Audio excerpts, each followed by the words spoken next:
Bienvenidos a La Dichosa Palabra. Hoy es Noche de Hombres, pero bueno, vamos a intentar sacar nuestra parte femenina para que ustedes no extrañen. Invito a mis compañeros a que se presenten. Buenas noches, yo soy Pablo Boullosa y ya que ayer tuvimos una luna llena preciosa que nos ayudó un poco a olvidar las sombras que se ciernen sobre nosotros pues, en virtud de lo que amenaza el próximo presupuesto del año 2004, quiero recordar un poema de Jorge Luis Borges acerca de la luna, que creo que vale la pena memorizar, pensar y repensar. El poema dice así: la luna de estas noches no es la luna que vio el primer Adán. Los largos siglos de la vigilia humana la han poblado de antiguo llanto. Mírala bien, es tu espejo. Muy buenas noches, yo soy Nicolás Alvarado y como no tuve una parte femenina tan pertinente que sacar como la de Pablo Boullosa, que habló de la luna, que es un icono femenino por excelencia, pues yo tendré que hablarles quizás del preciosismo en la literatura, podríamos colocarlo del lado de lo femenino. A mí siempre se me ha acusado de usar demasiados adjetivos y demasiados adverbios a la hora de escribir, y yo respondo siempre con una frase de Henry James que me gusta mucho. Henry James decía que los adjetivos son el azúcar de la literatura y los adverbios la sal. Y bueno, como a mí me parece que comer sin sal y sin azúcar sería francamente triste, en la literatura pienso exactamente lo mismo. Hola, buenas noches. Yo soy Germán Ortega. En el mundo islámico, en el mundo de la cultura islámica, de habla o de escritura árabe, hay un personaje muy popular, muy famoso entre los niños, los adolescentes y también entre los sabios y los místicos, que es el llamado Mulá Nasruddin o Nasreddin o Goja, le llaman algunos. Hay muchas historias de este extraordinario personaje que tienen diferentes niveles de lectura. En una de ellas, un rey quería obligar a sus súbditos a decir la verdad, estaba desesperado de que mintieran tanto. Y entonces el Mulá Nasruddin le dijo que eso era una cuestión sumamente difícil, que tenía que ver con la naturaleza de la verdad. Y el rey le dijo a Nasruddin: yo le voy a demostrar cómo puedo convencerlos y obligarlos a que digan la verdad.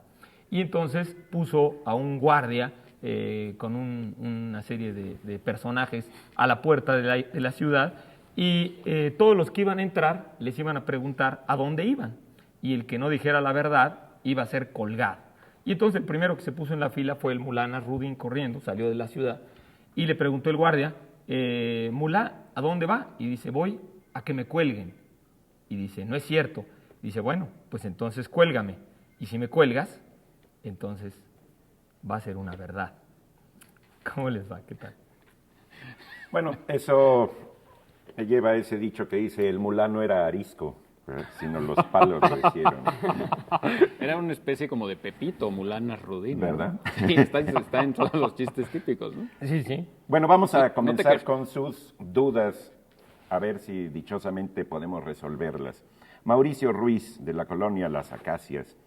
¿De qué trata la filosofía analítica de Wittgenstein? Para que comencemos con algo así sobre... Ligerito, claro. A ver. Yo debo ¿quién se confesar lanza al ruedo? que cuando era un muchacho tenía muchísimas pretensiones y me compré un libro de Wittgenstein, bueno, el libro de Wittgenstein, que es el Tractatus Lógico-Philosophicus. El libro porque es el único como tal, pues, ¿no? El único que escribió como tal, digo. Bueno, escribió más de un libro, ahorita te lo digo, pero en realidad es el libro en términos de la devoción clásico que le tenemos muchas personas, o le teníamos muchas personas. Y por pura pretensión me aprendí la primera frase en alemán, que es una lengua que no hablo en absoluto. Die Welt ist alles, was der Fall ist. Esta frase le hacía mucha gracia a mi mujer, que sí habla alemán, porque era pues lo único que yo sabía decir en alemán, no sabía ni dar las gracias, pero me sabía una frase del Tractatus. ¿Y qué significa? El mundo es todo lo que acaece, que es una verdad innegable.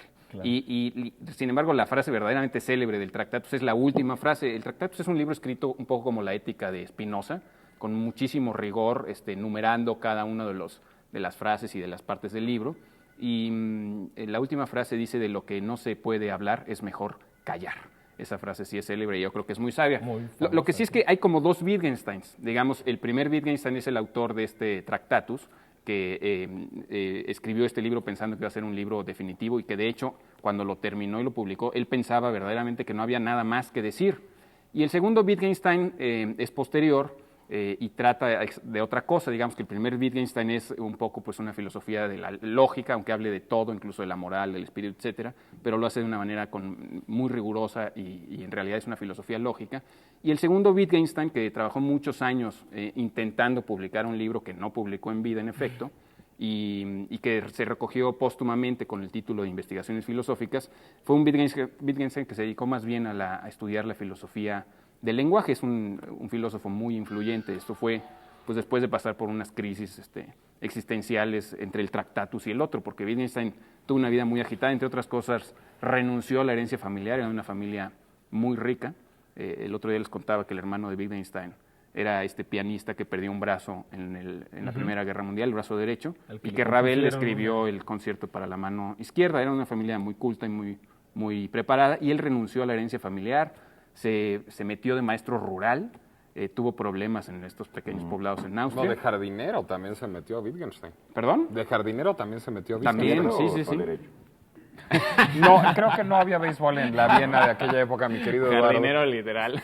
Jardinero literal, así de las florecitas. Pero un poco la conexión, pues por supuesto, la continuidad entre los dos Wittgenstein es que, sobre todo, pues aquí para nuestro público, que Wittgenstein es sobre todo el filósofo que trató de comunicar que era muy diferente decir que mostrar, sí, y que la filosofía había tratado de decir cosas que solamente pueden mostrarse, ¿no? Y entonces, pues un poco a Wittgenstein le han llamado como el psicólogo de la filosofía, ¿no? El que ha tratado el depurador de meterles a conciencia a los filósofos que deberían manejar mucho mejor el lenguaje y ser más conscientes de las implicaciones de las palabras y de las limitaciones. Pero ese es el primer Wittgenstein, ¿no? Porque ahí cuando Pablo habla de los dos momentos de la obra de Wittgenstein, en el Tractatus, Wittgenstein propugna por un lenguaje que, digamos, sea claro, prístino, puro, acabado, que no tenga sinsentidos. Y el segundo Wittgenstein, el Wittgenstein posterior a esta época en la que es maestro rural, etcétera, e incluso celebra las sutilezas del lenguaje, celebra la imprecisión del lenguaje. La polisemia, digamos. Pero así es, yo prefiero el segundo Wittgenstein. Era lo chistoso de lo que decía Germán. Sí, pasa del brinco de lo que ya los escépticos y los epicúreos y los sofistas, ¿no?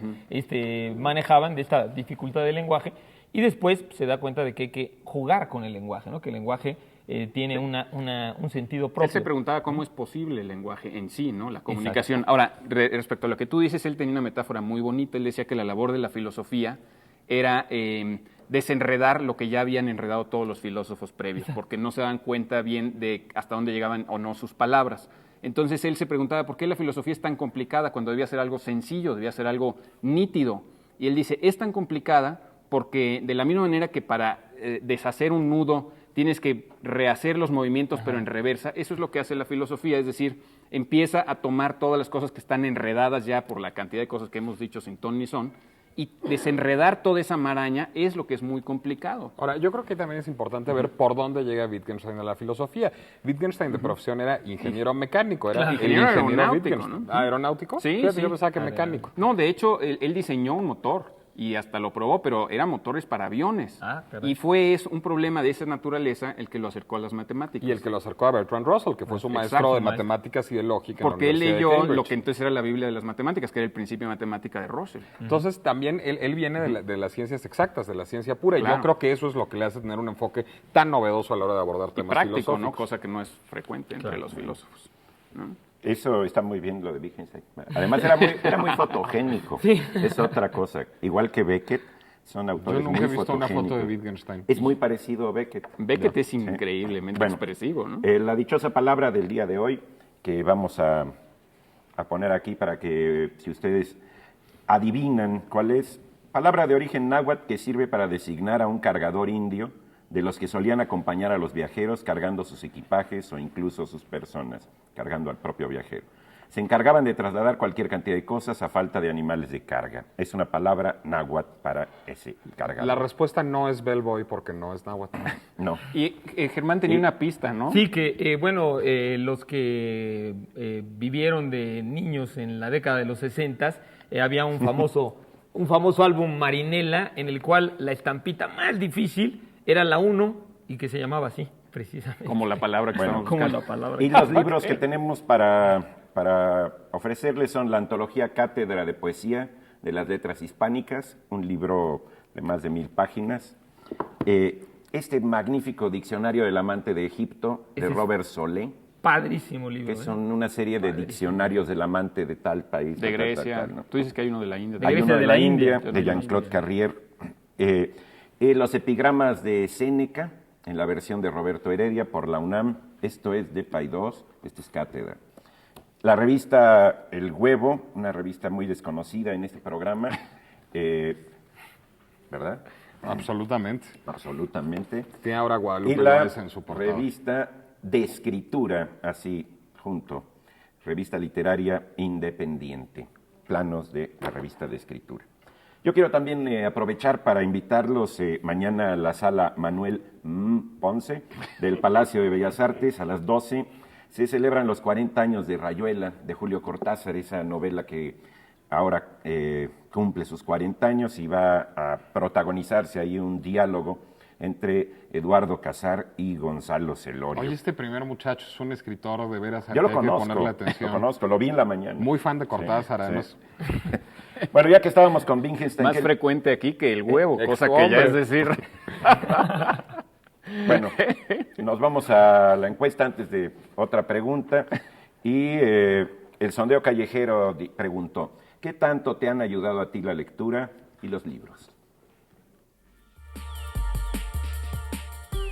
Bueno, sin la lectura o los libros no tendríamos una agilidad mental o verbal. Hay muchos, son muy interesantes, aprendes mucho. No hay una base más sólida que los libros. Pues sí, ayuda demasiado.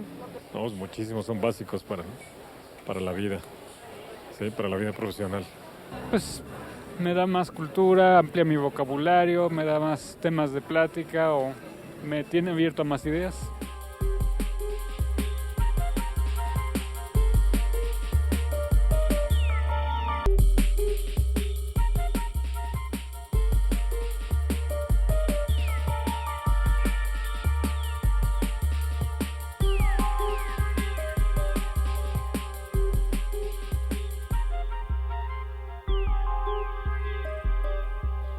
¿Qué tal? ¿Cómo les va? Aquí estamos de nuevo. Bien, vamos a continuar con nuestras llamadas. El arquitecto Alfonso Nápoles nos pregunta ¿por qué la palabra conciencia se escribe sin S normalmente y en cambio inconsciencia se escribe con SC? Pues yo diría que por error, ¿no? Digo, conciencia viene de skio, de C, de latín skio. Y a mí me parece muy bien que inconsciente y que inconsciencia escriban con SC, pero yo no entiendo por qué hay gente que escribe conciencia con C. Digo, está aceptadísimo por la Real Academia, cualquier diccionario, etcétera. Pero yo creo que es un esfuerzo de simplificación del lenguaje que viola la etimología de la palabra, ¿no? Probablemente, y probablemente sea porque la palabra ciencia solo, que también viene de esquío, se escriba con C. Y al ponerle conciencia, o sea, con sí, claro. saber. Digamos, en inglés, con saber. En inglés conserva la S. Science. En inglés conserva la S. O en español, en español también, en los diccionarios está SC. Ahora, está admitido, digamos, y es, como tú dices, una simplificación. Y si ya de pasada viola la etimología, pues no debe dolernos, ¿no? A la etimología le debe doler muchísimo. Sí. Bueno, porque estaría muy, muy difícil escribir, cuando escribes ciencia solo, escribir ciencia, como en latín, SC, ¿no? Pues yo lo preferiría, pero a veces se me acusa de purista, entonces ya para qué digo. Muy bien. No te pongas así, está bien. Pues. Ok, Alfonso Nuño nos pregunta... de la colonia Independencia.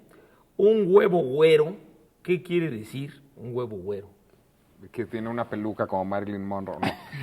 Un huevo güero. Eso sería un huevo platinado, exacto. Un huevo güero, con H, por supuesto, pues es un huevo que está vacío, es un huevo que no tiene ni yema, ni clara, ni ninguna sustancia dentro, sino que es el puro cascarón nada más vacío. Güero. Sí, es la palabra güero. De güero, de ser güero. Exacto. De ser güero. Es un accidente algo biológico. Vacío, exactamente, algo vacío. Bien.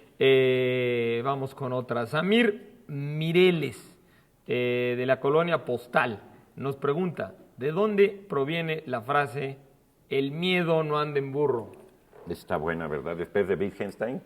De una película de la India María, por supuesto, que es muy famosa, que se llama El Miedo. No, el miedo no anda en burro porque el miedo, dicen da alas, que el miedo da alas es una frase, si no me equivoco, egipcia o creo que es egipcia, pero bueno, el miedo mueve a la acción. Cuando tenemos mucho miedo, pues hacemos algo para ver si se soluciona la situación. Entonces, el miedo, si anduviera en burro, sería lento, y pues el miedo es un motor de acción muy importante. Yo digo que la culpa es todavía un mejor motor de acción, pero nadie me hace caso. De hecho, en los libros para niños, muchas veces en ese momento de miedo surge otra frase que es pies, ¿para qué os quiero? ¿no? Claro. Exacto. A mí me parecía muy absurdo en los libros que antes de correr se decían a sí mismos los personajes, pies, ¿para qué os quiero? Bueno, o la célebre, mejor aquí corrió que aquí murió. Poner pies en polvorosa. Ahora, No, perdón. no, es que yo decía que la persona más célebre que andaba en burro, pues sin duda era Jesucristo, ¿no? Sí. Andó. Claro. Y que era muy valiente. O Sancho también era Claro, burro. Sancho ya era menos valiente. Sí, no, Bueno, pero no van a decir que es más famoso Sancho que Jesucristo. Ahora, no, pero lo que usted, ni si- Lennon Si se John atrevía Lennon tanto. dijo eso. Pero lo que usted está diciendo Es más Jesucristo- famoso Sancho que Lennon. Lo que es curioso es que Jesucristo, cuando andaban huyendo sus padres, escogieron un burro. O sea que pues andaban huyendo del miedo de que los matara. Pues a lo Herodes, mejor ¿no? tiene que ver con eso. No, es que el burro también tenía miedo, Germán. Por eso ese burro iba rápido. Bien, Juventina Navarrete nos pregunta, ¿podrían hablar de Macedonio Fernández? Macedonio Fernández es un autor argentino muy raro, muy singular. Tiene una novela que se llama Museo de la Novela de la Eterna. ¿Museo de la Novela? De la Eterna, que son puros prólogos. La novela nunca comienza. Y entonces hace un prólogo del otro prólogo del otro prólogo. Un poco como Tristram Shandy. Sí, sí, es muy interesante. Borges lo admiraba mucho Muchísimo. a Yo Macedonio creo que Fernández. Borges, fue el que lo recapturó y lo hizo Bueno, es famoso. que de Macedonio hecho- Fernández... No, dilo. No, de hecho se decía que, digamos, que Macedonio Fernández era una especie de Sócrates y Borges era su Platón, de alguna manera. Macedonio Fernández era amigo del padre de Borges. Sí, Ahora, y fue el que lo introdujo al ultraísmo y eso, ¿no? hay otro libro de él que se llama No todo es vigilia, la de los ojos abiertos, que es un libro como de filosofía, y hay uno que se llama Papeles de recién venido. Es difícil encontrar a Macedonio Fernández, hay una edición de Tusquets, y hay unas ediciones del Centro Editor de América Latina y una de Casa de las Américas. ¿De Y novela tenía, o como prosa? son O antologías poeta. todas ellas. Pues sí. Y tenía unas ideas muy buenas. En una carta a Borges le dice, bueno, iba yo hacia su casa a esta cena que me había usted invitado y cuando iba a mitad del camino me di cuenta que no había yo salido de la mía. O sea, no había salido de su casa. Tenía algunas propuestas muy buenas, por ejemplo, la de usar los coches por dentro solamente. O sea, Dice, la parte de afuera de los coches es la que causa los accidentes, la que atropella a la gente. ¿Por qué el empeño de usarlos por fuera? También hay que usarlos nada más por dentro. Y definiciones hermosísimas, la de define un desnudo como un escote totalitario simultáneo. Es una maravilla. Realmente está Escote considerado como totalitario, sí. un gran humorista el Macedonio Fernández. Murió en el 52. A pesar de que no publicó mucho y de que todo lo que publicó casi fue póstumo, ¿no, Eduardo? Era un hombre que tenía como mucha reticencia a tener un público nutrido, que tuvo que ser convencido de manera muy importante de publicar algunas cosas en vida y que además a partir de que murió su esposa, que murió muy poco después de haber contraído matrimonio con ella, se retrajo todavía más del mundo y que nunca hizo vida literaria. Y además. bueno, y Borges, ahorita que lo mencionan, Borges siempre lo consideró, como tú decías, pues prácticamente genial. Dijo que era un hombre genial en todas las características que tenía, casi todas las cualidades, que era modesto, que era simpático, y que sobre todo era sabio, decía, era un gran filósofo, un filósofo que era a la vez poeta y novelista, pero Borges lo consideraba Pero como digamos, un maestro, lo consideraba un sabio, maestro ¿no? y todo, pero era un filósofo en términos distintos a como uno suele considerar un filósofo, es decir, era un filósofo con tantísimo humor que le gustaba estar equivocado y totalmente errado. Por ejemplo, Sí. Borges cuenta que tenía una manía Macedonio de apuntar en un cuaderno los nombres de personas que a él le parecían geniales. Y de repente Borges un día echa un vistazo al cuaderno y se encuentra ahí el nombre de una dama de sociedad que tenía fama de ser sumamente estúpida, que se llamaba, no sé, Queta González Hacha de Tomlinson Alvear o no sé qué cosa. Y entonces Borges le dice a Macedonio, oiga Macedonio, pero ¿qué hace esta mujer aquí al lado de Hume y de Schopenhauer y de no sé quiénes, ¿no? Y Macedonio le dice, esa mujer es genial, es absolutamente genial. Mire Borges, todos los filósofos se han preocupado muchísimo por explicar y están muy desconcertados, etcétera. En cambio, yo un día me acerqué a esta señora y le dije, oiga, doña Queta, ¿qué cosa es el ser? Y ella me dijo, Macedonio, no entiendo qué me decís.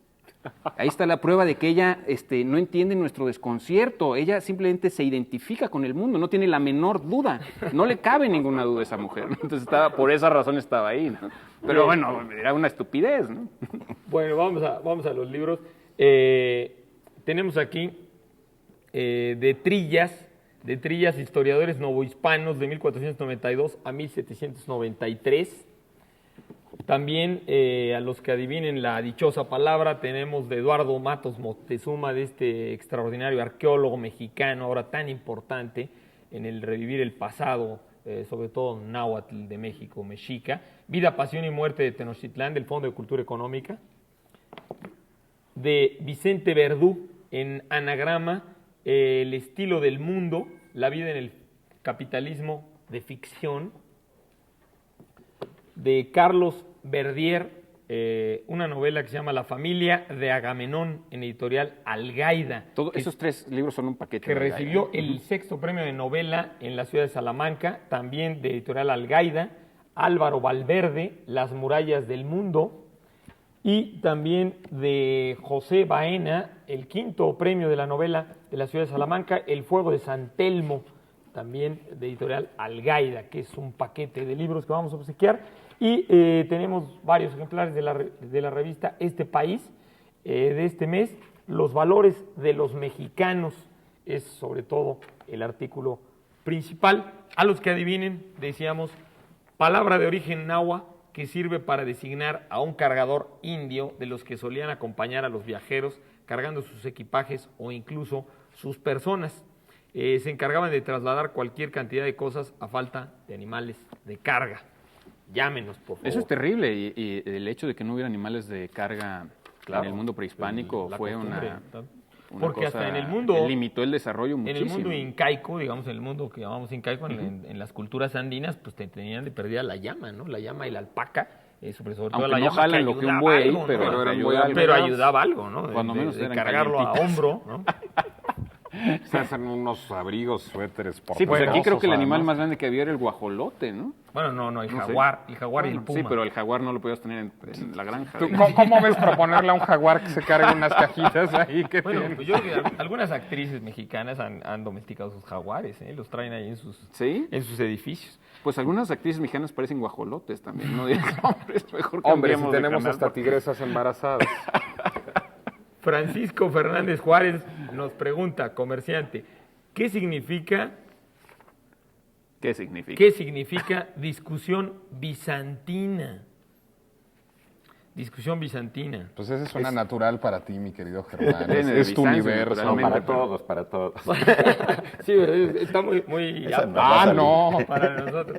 Bueno, discusión bizantina, sobre todo el término, salió en la Edad Media, sobre todo a fines de la Edad Media, y que fue una idea, sobre todo promovida por los hombres de la Iglesia Católica y del Imperio Alemán, para criticar, digamos, el sinsentido y el vacío del imperio que sobrevivía, que era el Imperio Romano, romano que sobrevivía, que era vecino, que esa es una de las grandes confusiones históricas a veces de nuestra educación, que nosotros cuando hablamos de la caída del Imperio Romano, partimos de que el Imperio Romano cayó en el siglo V, el Imperio Romano no cayó en el siglo V. Bueno, el Imperio Romano de Occidente, ¿no? Sí, lo que sucede es que el Imperio Romano era una sola unidad, se había dividido administrativamente y, digamos, perdió el control de las provincias occidentales paulatinamente y sobrevivió el imperio en la parte oriental.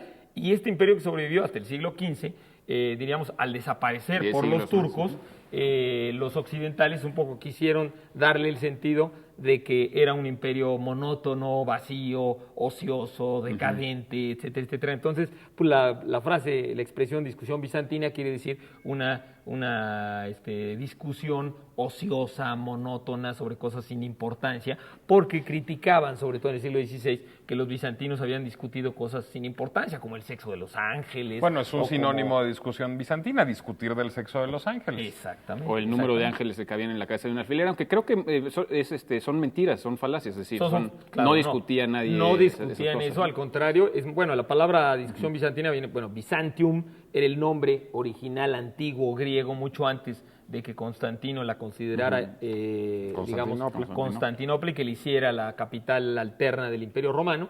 Se llamaba Byzantium, esta pequeña población griega en el estrecho del Bósforo, entre el mar de Mármara y el mar Negro, pero en efecto los bizantinos nunca tuvieron discusiones bizantinas. De hecho, gran parte de nuestra filosofía está apoyada en las discusiones filosóficas de los bizantinos, que las heredaron a los árabes, que las heredaron incluso a los grandes padres de la Iglesia. Prácticamente toda la filosofía medieval sería incomprensible sin la influencia de San Gregorio Nacianceno, sin la influencia de Focio, sin la influencia de Miguel Psellos y de muchos de los grandes filósofos bizantinos, que al contrario le dieron un fundamento a la filosofía que pasó, les digo, a Occidente y al mundo árabe, por supuesto, ¿no? Bien. Digamos que si ellos no las tenían siendo bizantinos, las podemos tener nosotros. Sí, nosotros no las echamos. Nos las echamos. Es frecuente. Bueno, vamos a un corte y a un sondeo. Preguntamos, de los libros que no has leído, ¿cuál se te antoja más?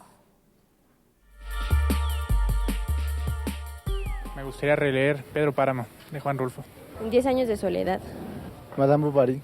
Bueno, algunos de Paulo Coelho, por ejemplo, El Peregrino. Alguno de los del Caballo de Troya, de J.J. Benítez. No, pues no sé. Ninguno. Alguien que resolviera el problema del planeta Tierra. Filosofía de un tocador, del Marqués de Sade.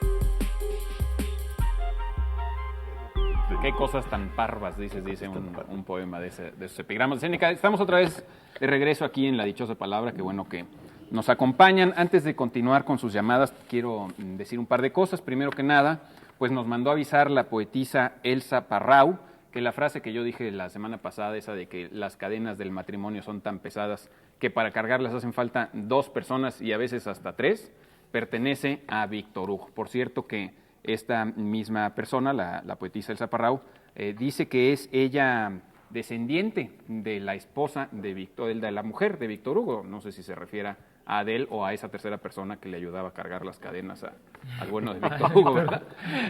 ¿Y a ella sí le gusta que de le la digan mujer poetisa? Ella sí mandó decir. Ya, es que a mí es una palabra que no me gusta. Yo siempre digo la poeta. Yo también. Pero ella mandó decir así. Pues poetisa será. Poetisa está bien, es una forma de llamarle a la poeta en femenino. Es como actriz, no dices la actora, ¿no? No, bueno, pues a mí no me suena bien poetisa nada más. Bueno, sí, es que se confunde con cierto despectivo, ¿no? Es una cuestión de gusto. Exacto. Lo que no es una cuestión de gusto es lo siguiente, que es que vamos, ustedes ven que tengo varios ejemplares aquí de Enigmas y Paradigmas, un libro de Andrés Roemer que regalaremos la próxima semana seguramente. Digo que no es una cuestión de gusto porque creo que es un libro importante, que se debe discutir, sobre todo a la luz de los acontecimientos que se nos vienen en este país en el sector cultural. El libro de Andrés Roemer se va a presentar el día lunes, este lunes, en el Poliforum Cultural Siqueiros, lo pongo aquí, a las 7:30 de la noche. Van a acompañar al doctor Roemer, Germán Dehesa, Beatriz Paredes, Víctor Hugo, este es Rascón Banda, y Sabina Berman. Bueno, pues... Qué variado el elenco, caray. Es un elenco muy variado, sí. Y yo creo que es un libro que vale la pena realmente ser discutido, leído con cuidado. La presentación es pues para que todo el mundo vaya, Poliforum Cultural Siqueiros, a las 7:30 de la noche. Me dicen que lo voltee o que lo ponga o que lo bajes. Es que, que lo baje. Tapa el vaso. Ahora sí vamos a continuar. Que es nuestro patrocinador. Es que tapa el vaso. Tapa el vaso. Y como nos patrocina la fábrica de vasos, hay que mostrar. Sí, no nos debe patrocinar Muerte Sin Fin de José Gorostiza. Sí. ¿No? Más que vaso también. Más que vaso también, más prominente. ¿No? Que así se hinche, etcétera. Salud con el... Bueno, Pedro Ramírez L. Nos hace una pregunta breve. La minificción, pregunta él, ¿la minificción es lo mismo que el cuento breve? Sí, bueno, yo diría que sí. Lo que pasa es que hay una moda de minificciones, incluso hay toda una polémica sobre que si es ficción rápida, microficción, y en realidad designan a lo mismo. Hay un librín de Violeta Rojo que publicó la UAM que se llama Breve Manual para Reconocer Minificciones. Muy interesante, es como una tesis. Y trae una antología de ficciones, de minificciones. Es muy famosa siempre, bueno, la clásica es la de Augusto Monterroso, la del dinosaurio. Claro. Ahí hay un gran chiste, perdón que te interrumpa, de la señora a la que le preguntaron si ya había leído el cuento del dinosaurio de Monterroso, dijo que lo estaba leyendo. Que lo estaba leyendo, sí, que todavía no terminaba. Ha de haber sido la señora Estaqueta, ¿no? La de Borges. Sí. No, en el cuento de José de la Colina le pone el nombre, pero no lo vamos a decir. Hay una edición anotada del dinosaurio. Sí, que sacó Lauro Zavala, sí, que es interesante, es decir, sobre un texto de una sola línea, hacer toda una reflexión amplísima que la excede en número de páginas. Bueno, es un poco como que con el cuento con el que yo empecé el programa, el Mullah Nasruddin tiene algunos cuentos increíblemente breves, de 3, 4 líneas, ¿no?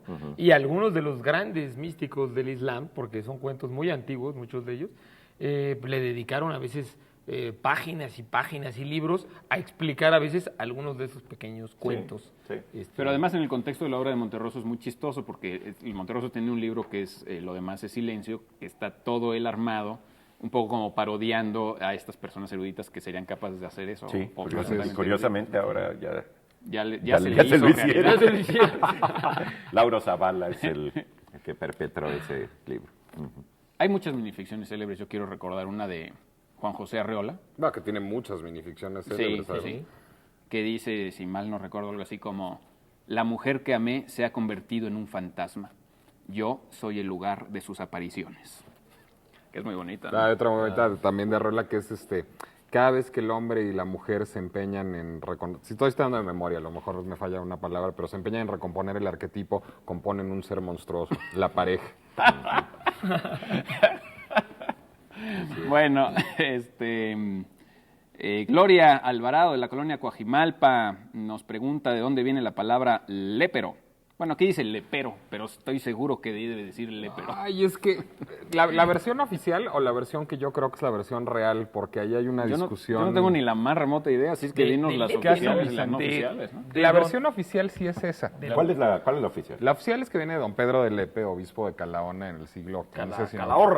Calahorra, perdón, en el siglo XV. ¿Que era mal hablado? No, que era muy erudito.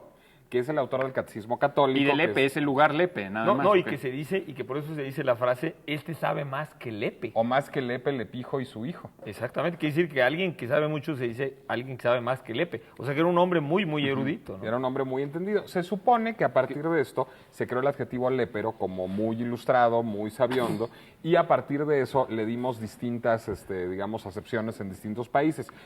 Pobre en Ecuador, ladrón en Nicaragua, soez en México. Bribón. Total, en todos despectivos, nunca pasó prístino. Claro, bribón. Ahora, esa, quiero decirles que... Pero ahora es sarcástico, esa es la etimología que da el Corominas y la interpreta como sarcástica justamente. A mí me suena como totalmente delirante. Mi hipótesis, pero es una hipótesis personalísima que el Corominas refuta incluso, pero el Corominas, digamos, no consigna una cosa que sí consigna el Oxford English Dictionary, y ahí es importante cómo verlo, es que viene de leproso, de leper en inglés. Leper. ¿Por qué? Porque el Corominas lo que dice es, lépero no puede venir de leper porque leper es leproso. ¿Y qué tiene que ver la lepra con ser mal hablado? La lepra con sangre entra, como dicen. Así es. Sí. No, pero que los leprosos sean mal hablados, pues sí. No, pero la segunda acepción de leper en inglés es paria, inadaptado, el elemento exógeno, digamos, a un contexto social. Marginal. Entonces, me parece mucho más sensato que venga de leper, o sea, que sea un anglicismo, que venga de leproso como paria, como inadaptado, como cualquier lepero que anda diciendo leperadas, que venga don Pedro de Lepe, que era un hombre tan ilustrado. Yo apoyo, yo voto. Lo que ocurre es que yo también voto por eso, pero lo que ocurre es que la etimología es, por un lado, necesita de cerebros brillantes como Nicolás, pero también necesita de investigación histórica, es decir, alguien debe trazar, no sé cómo, debe leer hacia atrás los textos, buscar cuándo fue la primera vez que se menciona la palabra, de dónde viene, etcétera, etcétera, y hacer todas esas cosas que no sabemos hacer nosotros. Bueno, y hablando de lépero, y bueno, los que estén interesados por a veces las leperadas, ¿no? Las definiciones de las leperadas, pues el Gran Premio Nobel de Literatura Camilo José Cela siempre estuvo muy interesado por lo que nosotros llamamos leperadas, ¿no?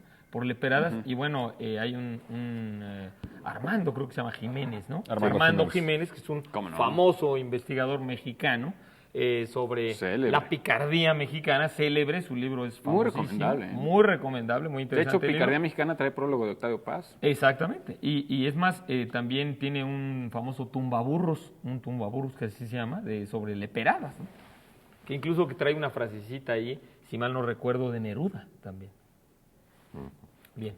Bueno, iba a decir una leperadas sumamente suaves con los burros que son tumbados o ellos tumban, pero no vamos a entrar en detalles. Vamos más bien a obsequiar un ejemplar, un solo volumen de este maravilloso o buen diccionario Anaya de la lengua, que pues ya es una tradición repartir en el tercer bloque de este programa. Se lo va a llevar la primera persona que nos diga cómo se llama el poema de Ramón López Velarde. Pongan mucha atención porque lo voy a decir una vez nada más. ¿Cómo se llama el poema de Ramón López Velarde, que comienza con los siguientes versos? Amiga que te vas, quizá no te vea más. Amiga que te vas, quizá no te vea más. ¿Cómo se llama este poema de Ramón López Velarde? De hecho, se llama como unos versos de que trae más adelante ese mismo poema. La primera persona que llame y le atine será la feliz poseedora de este diccionario Anaya de la lengua. No, que sepa, no, porque muchas veces saben, pero llaman y está ocupado y su conocimiento no se traduce en diccionario. Entonces que le atine a la llamada, ¿no? Tiene que saber y tiene que llamar y tiene que atinar. Todo tiene que ocurrir. Me gusta eso de que la dichosa palabra invitemos a que la adivinen. Suena como... También, ¿no? Suena como más, telepático. Más mágico. La dichosa palabra de hoy, aquí los estudiantes que nos acompañan en esta ocasión y que creo que más adelante les van a poner una luz y vamos a poder verlos en todo su esplendor. Ya le estaban atinando realmente a la dichosa palabra de hoy, que como saben es pues una palabra de origen náhuatl que designa al cargador indio. Todavía en los años 50 escribe un viajero inglés que vino a este país, que estaba cruzando una cordillera y literalmente un indio, llevan unas canas aquí atrás, lo subió al canasto y se lo llevó con toda la pena de su alma porque estaba avergonzado de que eso ocurriera, pero a la vez estaba muy cansado y aceptó el aventón. Hablando de los cargadores, ahorita que decíamos que porque no había animales de carga, bueno, en África siempre hubo muchísimos animales de carga y también los africanos acostumbraban cargar las cosas a hombro, a hombro. También a veces, yo no sé por qué para recorrer... No había muchísimos animales de carga en todas partes, ¿eh? No, pero... Más allá del elefante... En África había muchos. No, pero bueno, sí había muchos animales que podían, digamos, llevar una carga, ¿no? Domesticaron realmente muy pocos animales los africanos, más allá del elefante. Las cebras no pueden. No, las cebras no son domesticadas, las jirafas no son domesticadas. Bueno, Aníbal domesticó a los elefantes elefantes, pero no hay en toda la zona del África. Las cebras sí son domesticables, sino como les ponen la pijama. ¿Sí? Cómo las pintan las como rayitas. Las pintan las rayas, tienen que tenerlas muy quietas. Bueno, vamos a hacer una pausa y volvemos después de esta pequeña pausa de nuestros ansiosos patrocinadores aquí a la dichosa palabra. Es que nos patrocinan.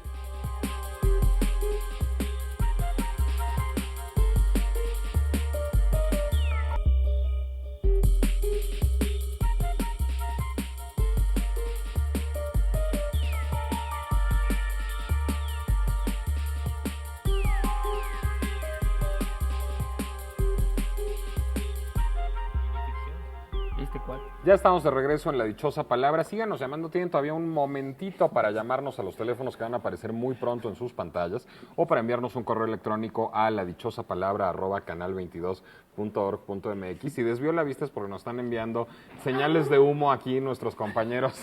¿Qué dice la manta? ¿Qué dice la manta? ¿Qué dice la manta? A ver. ¿Queremos libros? No, todos queremos libros. Yo también quiero libros. Sí, pues que nos regale a alguien que tenga la generosidad de regalarnos libros. Ahora sí los van a cobrar. Les contamos que nos visitan aquí alumnos de la Universidad del Valle de México de la carrera de Derecho del plantel Lomas Verdes. Señores, señoras y señoritas, muchas gracias por estar aquí con nosotros. Esfuércense por adivinar si quieren libros, porque Ya les di una clave para atinarle a la dichosa palabra de hoy. Significa en lenguaje muy rudimentario, está dormido. Está dormido. En lenguaje infantil, digamos. En lenguaje infantil significa está dormido. Pero en realidad lo que significa es un cargador indio de los que solían acompañar a los viajeros cargando sus equipajes o incluso a sus personas. ¿Cómo diría eso un bebito? Así. Bueno, no un bebito, un niño chiquito. Bueno, nos llamó María del Carmen Ramiro Tamayo, que dice que me hace una aclaración y que la recibo esperando que tenga pertinencia, que un huevo güero es un huevo infértil. Lo ofrezco a checarlo, también suena completamente lógico. Sí, yo quiero checar ese dato también, no por tanto por cómo se dice, sino por cómo separan el huevo fértil del no fértil. O el vacío del lleno. Del lleno, claro. Bueno, en todo caso, llamó también Rogelio, supongo que es Resillas, perdón, pero es que la letra no es muy clara. Pregunta qué es una aporía. Una aporía. Una aporía es un término que se usa en lógica y se refiere a una contradicción. Es como una paradoja, una antinomia, un problema que no puede ser resuelto. Es una contradicción intrínseca, ¿no? Es como el cuento que contó Germán al principio, ahí hay una aporía. Es como, básicamente si alguien dice miento, estoy mintiendo, pues eso es una aporía. ¿Está mintiendo o no está mintiendo? No podemos saber si está mintiendo o no está mintiendo.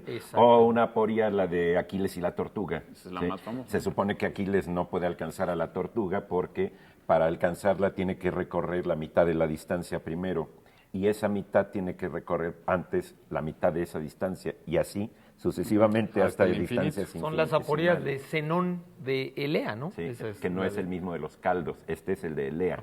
El de Elea, sí. exactamente. Zenón de los caldos es otro. De Elea, no, que dicho Elea. sea con todo respeto por el de los caldos, que son muy buenos. Sí, no, yo lo estoy diciendo con pero esos no respeto presentan para problema alguno. Los caldos Zenón no bueno, pero la palabra aporía etimológicamente quiere decir sin salida, ¿no? Sí, por eso. Sin salida, exactamente. ¿no? Exactamente. Y bueno, ya desde los griegos estamos diciendo. Callejón, aporía. Aporía. Sí, algunos decían, esa película de Jack Nicholson le dicen atrapado a aporía. Atrapado a aporía, exacto. Y hablando de películas, yo tendré que hablar de libros también. Nuestros amigos de la Librería de Cristal, como siempre, nos mandan la lista de sus títulos más vendidos de esta semana, entre los que se encuentran, para mi regocijo, La Ilíada de Homero, El Príncipe de Maquiavelo, El Laberinto de la Soledad de Octavio Paz, La Metamorfosis de Franz Kafka, El ingenioso hidalgo Don Quijote de la Mancha de Miguel de Cervantes y algunos otros que ya no nos da tiempo de leer.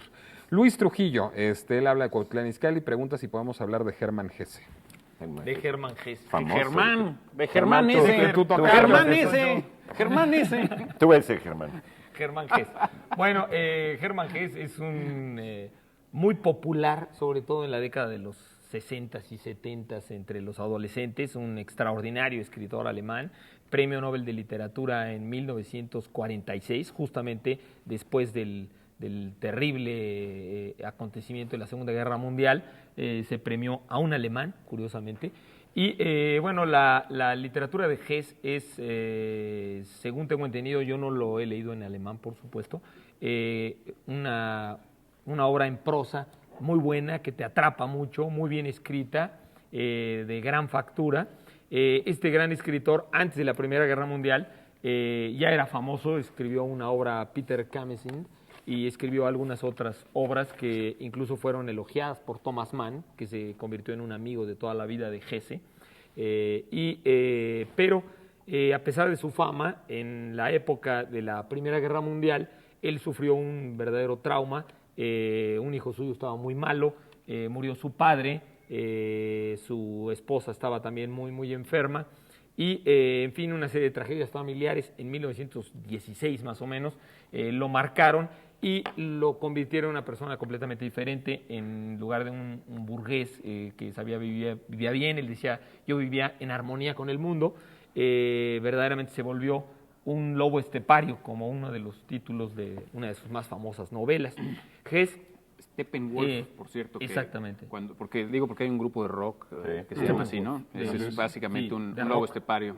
Y aprovechando la interrupción, ya que hablas de la armonía es un tema recurrente en la obra de Germán Hesse, ¿no? En la obra de Germán Hesse. Bueno, y Hesse es un personaje que al principio está muy ubicado dentro de la literatura de herencia romántica alemana, tenía mucha influencia de Novalis y de muchos de los grandes románticos alemanes. Él siempre fue un romántico, pero a partir de la Primera Guerra Mundial se convierte en un escritor muy, muy especial, sobre todo un escritor, lo que llaman los alemanes, del Bildungsroman, o sea, de novelas o obras de formación de vida, ¿no? De aprendizaje. Y de aprendizaje, exactamente, de aprendizaje.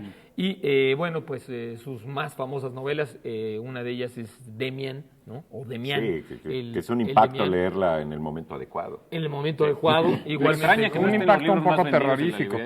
Exactamente. Sí, raro que no esté. No, es una obra... O Siddhartha, ¿no? También Siddhartha. Narciso y Golmundo. Narciso y el Golmundo, el lobo estepario, y sobre todo también la obra que muchos consideran que es la mejor de Hess, algunos no coinciden, a algunos les gusta más el lobo estepario, que es el juego de Avalorios. El juego de Avalorios. Y a algunos también les gusta mucho el viaje a Oriente. Ahora, la literatura de Hess siempre presenta personajes clave que van creciendo, que se van formando, que van, diríamos, encontrando, contradicciones en ellos mismos y que tienen que luchar por armonizarse, también por tratar de encontrar al final una solución entre los problemas y las dicotomías de la personalidad y del mundo, entre el bien, entre el mal, ¿no? Son novelas muy, muy profundas, llenas también de alusiones al Oriente. Hermann Hesse admiraba la literatura oriental también, tiene mucha influencia. Que lo heredó, claro. Así son los germanes. Así son los germanes. Así somos, ¿verdad? Sí, yo creo que sí, es que justamente Hermann Hesse trataba temas de peso como el diccionario Anaya, que ya se fue. Se lo lleva Juan Ramón Castillo y el nombre del poema que buscábamos era Si soltera agonizas. Si soltera agonizas irán a visitarte mis cenizas. Y bueno, para cerrar, Hermann Hesse es un personaje diríamos, clave, yo creo, del siglo XX, un hombre muy profundo que reflexionó mucho sobre la política también, sobre el siglo XX, sobre la tragedia humana, sobre la soledad humana, sobre la participación del hombre en la sociedad, etcétera, etcétera. Pero como dice Eduardo, hay que leerlo en el momento adecuado. O sea, que apúrense antes de que se les pasen los años. Es todo un género ese de novelas de formación. Yo solo quería hacer un apunte respecto a lo del premio Nobel. Sí era alemán, pero ya vivía en Suiza desde hacía mucho tiempo. Y se le había nacionalizado suizo. Se había nacionalizado desde suizo, 1927 más o menos. Sí, entonces ya digamos... Bueno, respondamos también cuál es la dichosa palabra de esta noche que ya toca. Señores, era tameme, no era chichincle. Era tameme. Tameme. Tameme. Se los pusimos fácil. Bueno, es casi un hipocorístico, está dormido, digamos. Pues es un hipocorístico, está dormido. Bueno, y evidentemente muchas de nuestros televidentes se llevan muchos de nuestros premios también, aparecerán muy pronto sus nombres en nuestras pantallas. Mientras tanto tenemos, me imagino, todavía tiempo de una preguntita más. Creo que ya no hay, bueno, no sé si hay tiempo para más preguntas, ¿sí? Pero creo que ya no pasan los nombres. ¿Ya no pasan los nombres? No, qué tragedia. Juan José Ramírez de San Jerónimo Lídice habla y pregunta si es cierto que la palabra silueta deriva del nombre de una mujer francesa. No, de una mujer no. De un señor. De un señor. De un señor que era amigo de una importante mujer francesa, por eso había conseguido la chamba, era amigo de Madame de Pompadour. Era amigo de Madame de Pompadour. Claro. Tampoco silueta viene de Pompadour. No. Silueta viene de este señor que se llamaba... Adivina, ¿qué parte de la silueta? Con razón dicen que es falso, pero dicen que a este señor le gustaba dibujar siluetas. El tipo se llamaba Etienne de Silhouette y hay dos versiones. Yo he oído que, por un lado, algunos dicen que sí era muy aficionado a, más que a dibujar siluetas, a recortar en papel siluetas y que por eso se acabó llamando siluetas. Pero hay otra versión. Yo he oído que él ni siquiera... Es porque fue ministro de finanzas. Meses. No, ni siquiera. Dicen que fue... 6 meses. Pues esa es una opción. La otra opción es que yo lo que había oído es que como todo su breve periodo de ministro se dedicó a recortar gastos porque Francia venía saliendo de la guerra de los 7 años y que fue desastrosa para Francia porque perdieron sus colonias en muchas partes de Norteamérica, perdieron sus posesiones en la India. Francia se vino abajo totalmente después de esa guerra. Todas las medidas de él pues tenían que ver con que gastara menos la gente, gastara menos los nobles, aumentaran los impuestos. Y entonces empezó a decir de las cosas que estaban ya recortadas o hechas pequeñitas, que eran a la silueta. Y bueno, pues si estaban recortados eran a la silueta. Esa es la otra versión. Esa es la que está dada por buena por la mayoría de las fuentes. De hecho, la gente llevaba trajes a la silueta con poco material. Había tabaqueras a la silueta de madera burda. O sea, todo era como en pobre, digamos. Eso me recuerda una canción de Liliana Felipe que le pone una letra al Ave María de Gounod, si no me equivoco. Y la letra literalmente dice, queremos que los pantalones no tengan bolsitas. por otro motivo, ¿verdad? Pero en realidad a la así me María suena, ¿no? Como hay que ahorrar hasta en las bolsitas. A la vez manera de Bach, ¿no? De Bach. De Bach. Uno adaptó, ¿no? Pero además lo que tú dices, los pantalones nada más rápidamente, sí es algo que se refleja. Digo, ¿por qué se pusieron tan de moda las faldas rectas en la Segunda Guerra Mundial? Pues porque no había tela. Por eso, no, si hubieran puesto uno de las minifaldas entonces. No, pero fíjate, en los 50, un granito de la historia de la moda es que Dior inventa el New Look. Después de la guerra, otra vez las mujeres pueden usar faldas amplias porque ya había tela otra vez. Antes de eso estaban a la ya había silueta. tela de dónde cortar. Exacto. Pero pregúntale a las muchachas, vas a ver que un bikini cuesta más caro a veces que un traje de baño completo. Claro. Así es, bueno, pues ya nos vamos ahora sí rapidísimamente. Adiós. Señores, Eduardo Casar, Germán Ortega, Pablo Boullosa, gracias. Muy buenas noches. Buenas noches. Muy buenas noches. Yo soy Nicolás Alvarado y que pasen un buen fin de semana. Que la pasen muy bien. Bye. Hasta luego.